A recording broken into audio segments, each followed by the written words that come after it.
Let's bring in Azubike Nwokoye, the Food and Agriculture Manager of ActionAid Nigeria. Good to see you and thanks for your time. Thank you. Food insecurity staring us in the face, and looking at that report. First, let's take the high points of that report. What points to this cause for us to take action? Okay, so for some of us, these figures are moderate.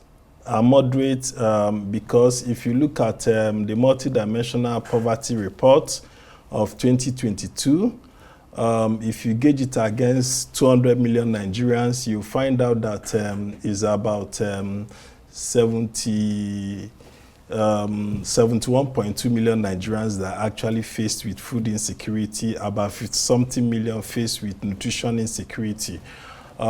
So these are some of the issues, and that was before the elections. By the time you add the naira redesign, wahala, and all the crises we've gone through, the removal of the fuel subsidy, and so on.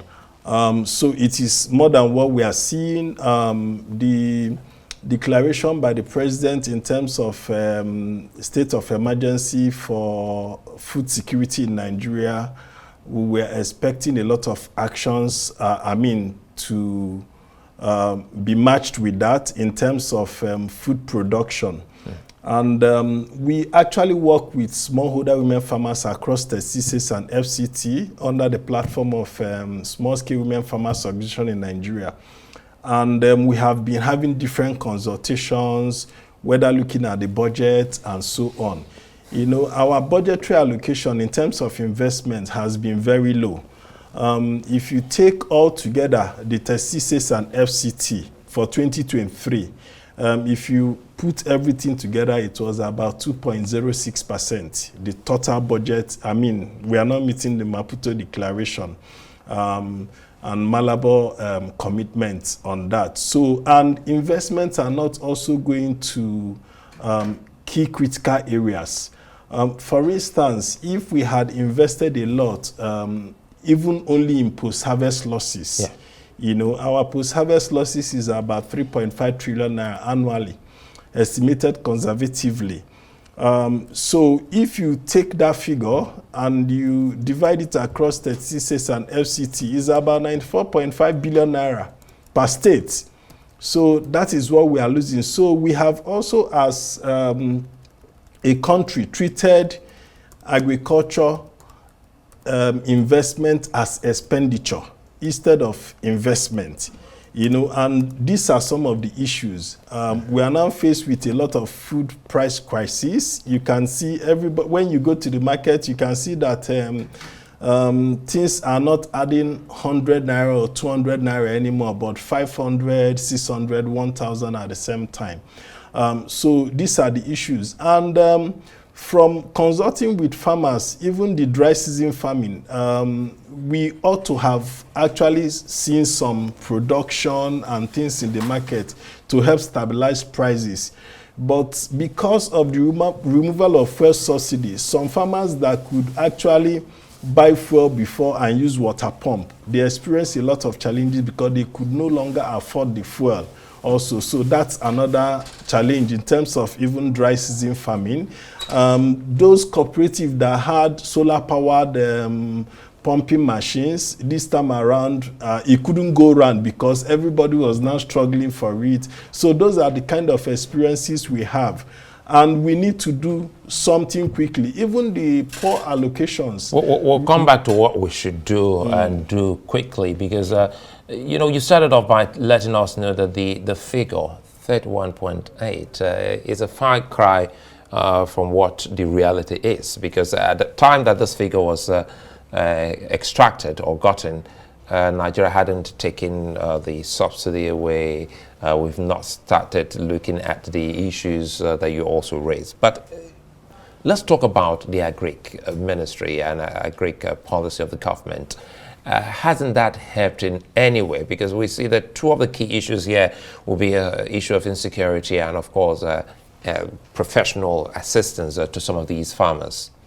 Okay, so when you talk about policy, we are good. I mean, in terms of the policy documents, captures all areas, there were consultations and so on. That's the National Agriculture Innovation and Technology Policy. But the truth is, what kind of investments are we matching with policy? You can't dissociate policy with the money. You know, it is money that actually makes policy work. So the challenge we've had is that enough investment is not going into the policy. The federal agriculture budget for 2024 is just 1.32%, less than 2%. And by the time you're gauging, you find out that releases in terms of even, I mean, putting those money in the important budget lines, the releases are most times across federal and states, you find out that the budget does, the capital component, if they try, it will do 50 or 60%. That's if they try. And at times, maybe 40 or less than 40%. And what I said about this figure is a recent figure from WFP, but I was making reference to the multi-dimensional poverty figure. If you take the percentage there and you gauge it across 200 million population we have, it's about 7-something million people facing food insecurity. Azubike, would we be wrong to say what we're dealing with at the moment, high cost of food, and the inability of many Nigerians to even purchase these food? Is it right to say we're faced with imminent famine? We're not faced with famine yet, but we are faced with food price crisis. I mean, because if you go to the market, the thing is that it is not that the food is not there. It is people's purchasing power that is actually the big challenge. You know, you don't think it's because, sorry, I don't like cutting you here. You don't think it's because of scarcity of that food item that has warranted the little that you have for the prices to be up? Because we're talking about, when we talk about the inability of people to purchase, is because you can't even buy bananas. You can't buy plantain. The easiest, and what once upon a time was the food for the poor, gari, is unaffordable now. You can't afford it. So it looks like something is happening. What are you saying from your perspective from ActionAid? Okay, so the fuel subsidy removal actually affected a lot of things. Yeah, I mean, if you let me tell you, if you reduce the cost of fuel today, the food prices will come down. Yes, we agree that there is a lot of insecurity also. I will also come to what government needs to do even about insecurity. We should start talking about what they need to do now. I think you understand, let's just start talking about solutions. When you talk about insecurity, the government had come up with agro rangers, but we have not really seen how far in terms of the actions. Are they properly mobilized? What is their number? What is their kitting? What is their funding? But apart from agro rangers, you know, there are also practices under agroecology that people can farm around their houses.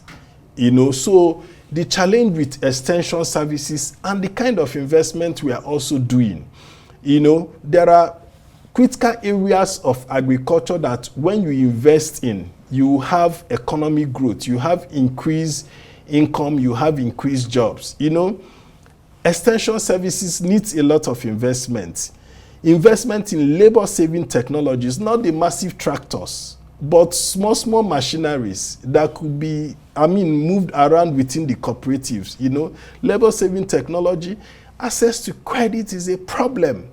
Access to credit, people need cheap credit, single-digit credit. Farmers are not having that, you know. On the overall, farmers don't have access to credit. There are many facilities flying around over the years, even the central bank facilities. You might ask the question, even the rice pyramids that we talked about, where are all those things, you know? So a lot of money has been wasted because investments are not targeted. You know, what are the investments for youth in agriculture? What is supporting rural youths? What is supporting urban youth? You know, so there needs to be definitive programs in those directions. And also, when you talk about that, what are the post-harvest losses reduction support? You know, our smallholder women farmers cooperatives supported with processing facilities.